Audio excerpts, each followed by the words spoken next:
Jadi kalau boleh tahu ketika anak dengan kondisi tertentu datang ke Peaceful Land, itu langkah pertama banget itu apa Teh? Aku screening. Jadi kita lihat kayak ini kebutuhannya cukup sampai di level psikolog aja. Kalau psikolog itu kan berarti kita aman gak perlu pakai obat ya. Tapi ada anak-anak dengan kondisi yang ketika datang dia punya adiksi. Contoh kayak ada satu kasus anak dia korban sexual abusement bertahun dari bapak angkatnya. By the way Teh, yang ada di aku itu rata-rata pelakunya tuh keluarganya. Astaga. Bapak sambung, bapak angkat, bahkan aku pernah nanganin kasus bapak kandung. Ngeri banget sih. Nah, efek dari abusement seperti ini tuh ke anak macam-macam keluarannya. Ada anak yang jadi sangat tidak punya semangat hidup dan mau melukai dirinya sendiri. Karena ngerasa kayak udah sakit banget, gak ada artinya hidup, dia bolak-balik mau kayak melukai dirinya sendiri. Ada anak yang malah jatuhnya jadi adiksi sama sih. Oke. Dan itu kita lihat di anak umur 10 tahun. Karena apa? Karena dari umur 2 tahun dia mendapatkan perlakuan seperti itu, sensasi bahagia yang dia rasakan hanya urusan itu. Astaga. Itu make sense kan Teh? Iya. Karena menurut dia happy itu adalah itu. Iya, astaga. Rasa yang dia punya hanya rasa itu. Dia gak punya rasa-rasa lain.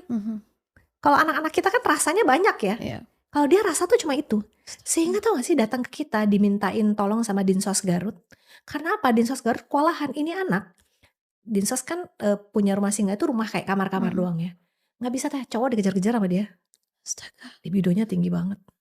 Jadi predator gitu ya? Predator, anak kecil loh. Yang dikejar yang udah gede-gede, cowok-cowok. Hah? Iya. Itu psikologis Teh.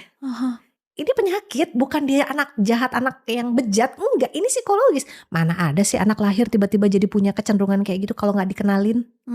Ini PR gede Teh, PR gede banget. Dan aku yang suka sampaikan di mana-mana, kalian sadar gak sih mereka-mereka ini someday, makanya kenapa kita banyak lihat ya, kenapa banyak banget sih maafin banget banyak ustadz kiai yang menjadi pelaku pemerkosaan, abis segala macam. Itu mereka lihat kecilnya jadi apa mereka, gede terus jadi kayak gitu. Jadi kita sekarang kayak bener-bener gak di zona nyaman loh Teh, karena kita bener-bener ngejagain anak kita, pola asuh bener segala macam. Dia berinteraksi dengan anak-anak yang kita gak tahu loh di luarnya dia kayak gimana, awalnya dia gimana, punya kecenderungan seperti apa. Aku bisa cerita panjang banget sih ini kasus-kasus yang di pesantren segala macam. Karena mereka ketika terpapar sejak kecil tidak pernah dilakukan terapi mental Teh. Sehingga adiksinya, rasanya, keinginan untuk kesananya masih ada. Kalau kemudian mereka menikah itu mungkin kayak untuk sekedar norma aja ya. Tapi keinginannya masih ada kalau gak bener-bener dibenerin.